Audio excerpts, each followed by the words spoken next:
Reciban todos un cordial saludo. Como parte del 19º Congreso Venezolano de Microscopía, CONVEMI, organizado principalmente por la Sociedad Venezolana de Microscopía y Microanálisis, a quienes agradezco por permitirme participar, hoy les presento el trabajo titulado Cálculos urinarios, importancia de los métodos de identificación química en la litogénesis, constitución y clasificación, presentado por quien les habla, Valentín Brito, estudiante de la licenciatura en Química de la Universidad de Oriente, Núcleo Sucre, y tesista del Laboratorio de Polímeros del Instituto de Investigaciones en Biomedicina y Ciencias Aplicadas de la Universidad de Oriente.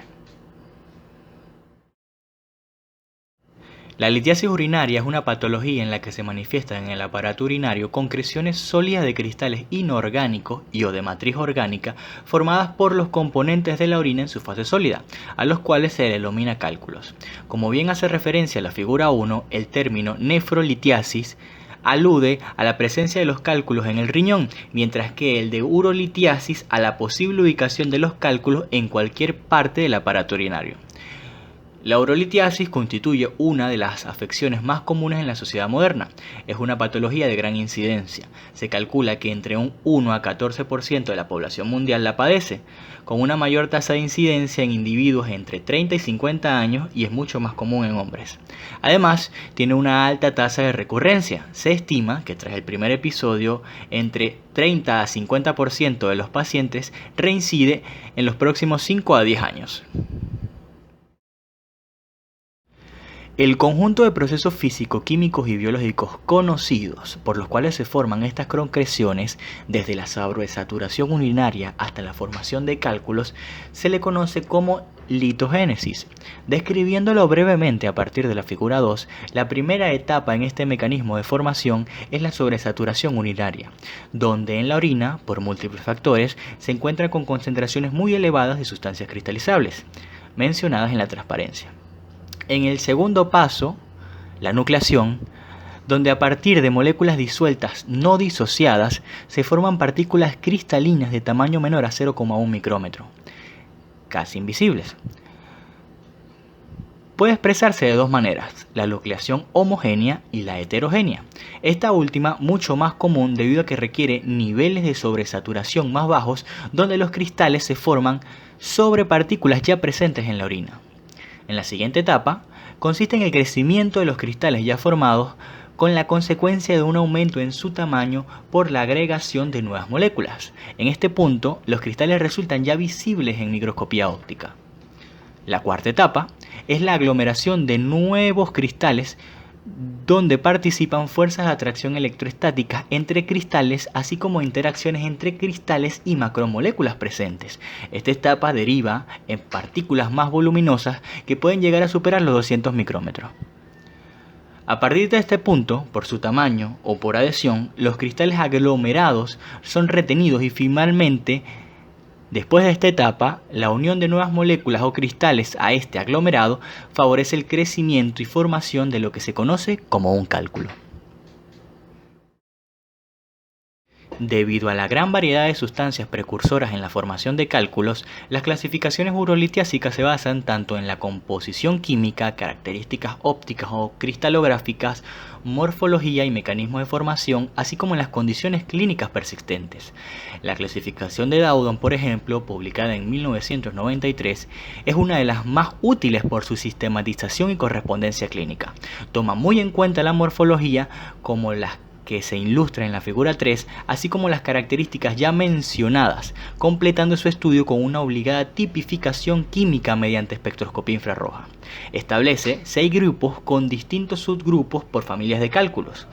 Las dos primeras de oxalato de calcio de distinta hidratación, la tercera con las litiasis derivadas del ácido úrico, la cuarta con las variadas composiciones en las que está presente el fosfato y las últimas dos, menos comunes, de cistina y proteínas.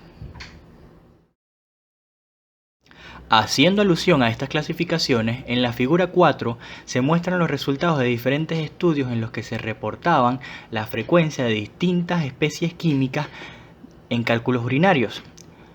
las cuales simplifiqué y dividí en 5 grupos principales, donde se puede concluir, a pesar de los distintos tamaños muestriales, que el oxalato de calcio es el componente más común, seguido por los fosfatos cálcicos apatíticos. También que las litiasis úricas son más comunes en la mayoría de los casos que los fosfatos estrubíticos, mientras que las de cistina son las menos comunes.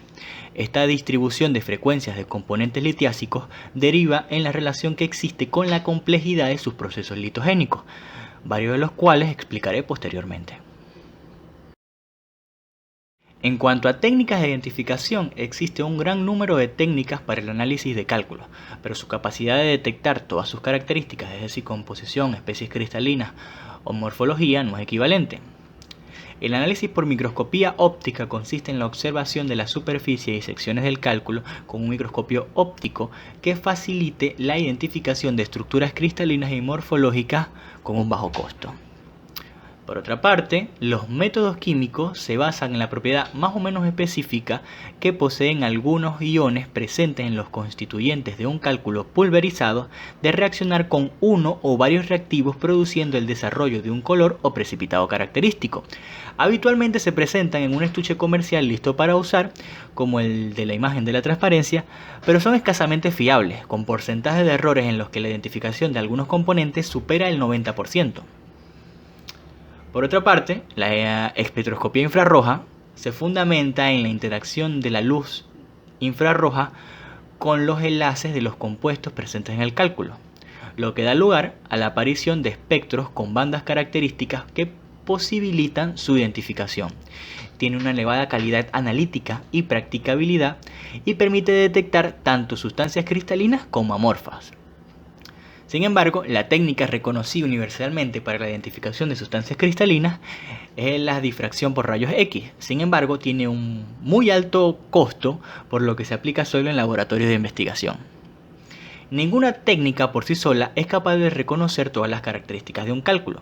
Por ello, teniendo en cuenta la mejor relación costo-efectividad, se realiza una combinación de dos técnicas que se conoce como análisis morfoconstitucional.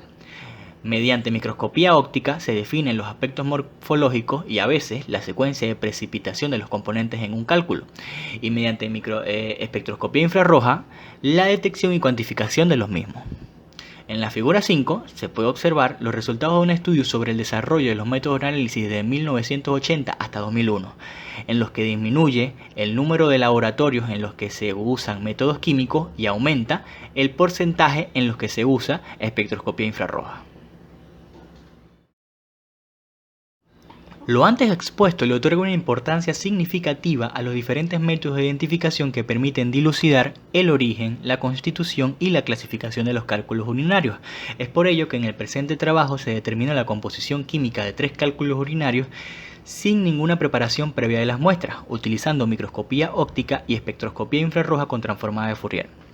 Para ello se empleó un microscopio óptico digital AIGO EB5610 utilizando un objetivo con un aumento de 4x, con el que se obtuvieron las micrografías de la superficie de las concreciones urinarias para su análisis morfológico, y un espectrómetro FTIR Bruker Alpha 2 con el módulo de reflexión total atenuada ATR, por sus siglas en inglés, con el que se obtuvieron los espectros infrarrojos en un rango de 4000 a 700 centímetros a la menos 1 con una resolución de 2 centímetros a la menos 1 luego de 32 barridos recolectados. Estos espectros se evaluaron en el software Alpha Kidney Stone Analyzer, que contiene una librería con más de 5000 espectros de muestras auténticas de cálculos, que fue creada y validada por el mismo profesor Michael Dowden, para identificar los componentes químicos presentes en cada muestra. Pasando ahora a los resultados y su discusión, en la figura 6, en la micrografía de la partícula del cálculo, no se observan estructuras cristalinas definidas. Se observa más bien una superficie suave con diferentes matices de color marrón, lo cual coincide con la descripción de diferentes tipos de cálculo. A partir de la figura 7, observando el espectro infrarrojo de la muestra en rojo, se encuentran un par de bandas características cercanas a 1600 y 1300 que corresponden a las vibraciones de estiramiento simétrico y asimétrico de los grupos carboxilatos del oxalato de calcio, a lo que adicionalmente, según el software de identificación de cálculos urinarios, esta muestra contiene un 70% de huevelita. es decir, oxalato de calcio monohidratado. Este es uno de los componentes más comunes, debido a que la concentración de sus iones se encuentra próxima a su límite de sobresaturación. Como muchas otras urolitiasis, su formación ocurre producto de un desequilibrio soluto-solvente que provoca la sobresaturación urinaria. Como se ilustra en la transparencia, cuando la concentración de iones de oxalato es elevada, superior a 0,3 milimol por litro, lo que se conoce como hiperoxaluria, esto deriva en formación de urolitiasis de oxalato de calcio monohidratado, es decir, el caso en cuestión. Esto es provocado usualmente por un alto consumo de alimentos ricos en oxalato como el chocolate, la remolacha, espinacas, entre otras legumbres. También por un alto consumo de alimentos ricos en hidroxiprolina, que induce la síntesis metabólica del oxalato en el hígado, o una baja ingestión de calcio, lo que resulta en una mayor absorción de oxalato a nivel intestinal. Por otra parte, siguiendo el diagrama, si la concentración elevada, en cambio, es de los iones de calcio, mayor a 0,8 milimol por litro, lo que se denomina como hipercalciuria, se originan cálculos de oxalato de calcio dihidratado, guedelita. Ambos tipos de cálculos no son dependientes del pH, mas sin embargo se encuentran dentro de un rango de 5,2 a 7,8. Pasando ahora al cálculo B, en este caso se puede observar en la micrografía una superficie heterogénea en relieve con depósitos superficiales amorfos, de color blanquecino a beige, que coinciden con la descripción de cálculos de fosfato. Sin embargo, este grupo constituye un heterogéneo y muy amplio grupo de urolitiasis con composiciones y mecanismos de formación mucho más complejos que otros. Detallando el espectro infrarrojo correspondiente, se aprecia una banda intensa cercana a los 1010 centímetros a la menos 1, correspondiente por supuesto a los grupos fosfatos y su estiramiento en los enlaces fósforo-oxígeno. Otras, menos intensas, cercanas a 1400 de los iones de carbonato, y una de menor intensidad como a 1600 centímetros a la menos 1 de los iones de amonio. Según el software de identificación, esta muestra está constituida por 60% de carboapatita y 30% de estrubita. Este tipo de cálculos suele aparecer en orinas alcalinas y catalogarse como infecciosos. Las infecciones urinarias por ciertas bacterias generan un aumento en la ureasa.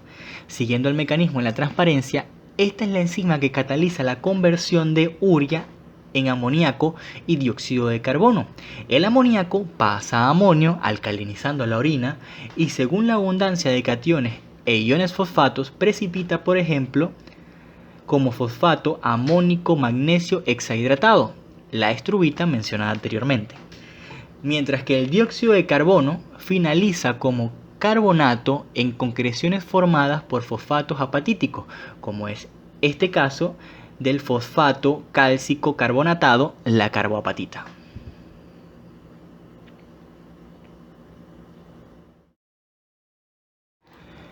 En esta última muestra, el cálculo C, podemos observar en la figura 10 una partícula de características cristalinas de un color marrón más amarillo, rodeado por partículas blanquecinas. Las concreciones de este color más amarillo o naranja son usualmente atribuidas a cálculos de ácido úrico. Mas, sin embargo, los resultados por espectroscopía infrarroja nos indican que se trata de una mezcla de uratos y carboapatitas.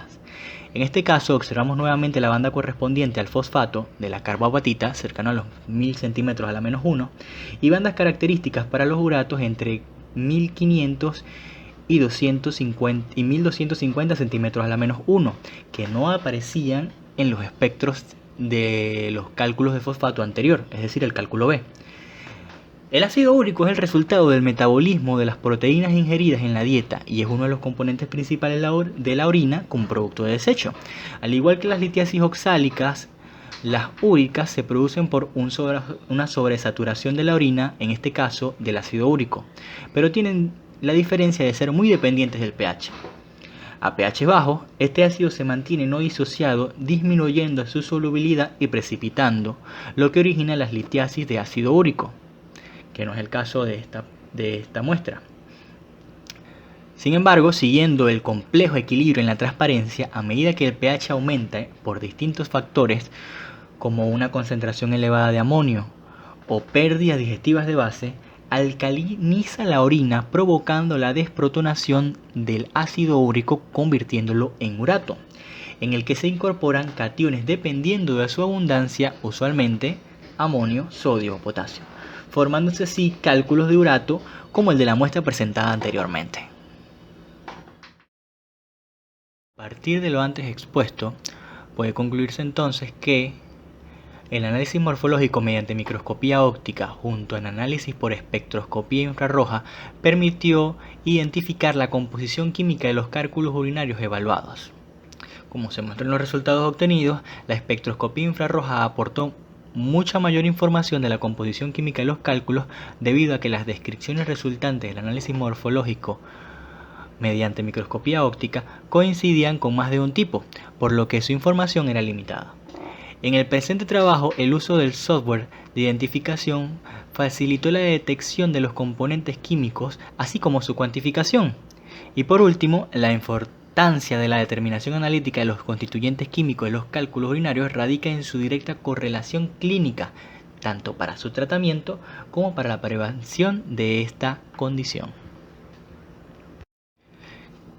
Cabe destacar también que este proyecto de investigación forma parte de una colaboración entre el Instituto de Investigaciones en Biomedicina y Ciencias Aplicadas de la Universidad de Oriente y la empresa privada Servolab, especialistas en servicio y suministro de análisis instrumental, con el ingeniero José Manuel Mago como su presidente y el doctor William Velázquez, su especialista en cálculos urinarios. Estos resultados forman parte de mi trabajo de grado, el cual es asesorado por la doctora Blanca Rojas de Gasco y el doctor Jesús Lezama. Muchísimas gracias por su atención. En la parte inferior de la lámina se encuentra mi correo electrónico. Un saludo cordial a todos.